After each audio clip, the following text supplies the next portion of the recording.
Hi everyone, welcome to my channel.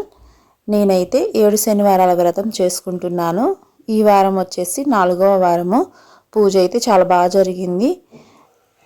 నేనైతే ఈ వారము దేవునికి ప్రసాదాలు వచ్చేసి గారెలు, చలిమిడి, వడపప్పు, బెల్లము, అలాగే పులిహోర, పానకము, నువ్వుల లడ్లు, పొంగలి చేసుకున్నాను. ఫ్రూట్స్ కూడా నైవేద్యంగా పెట్టాను.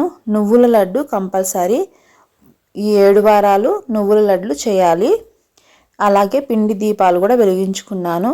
పూజ అయితే చాలా బాగా జరిగింది. ఈ వీడియో నచ్చితే లైక్ చేయండి. అలాగే నా ఛానల్ని సబ్స్క్రైబ్ చేసుకోండి. 7 శనివారాల వ్రతం చేయాలి అనుకున్న వాళ్ళు శనివారం రోజు మంచి రోజు చూసుకొని మనం పూజ స్టార్ట్ చేయొచ్చు. చాలా మంచి జరుగుతుంది. నమ్మకంతో పూజ చేయండి, అంతా మంచిగా జరుగుతుంది. ఈ వీడియో నచ్చితే లైక్ చేయండి. Thank you.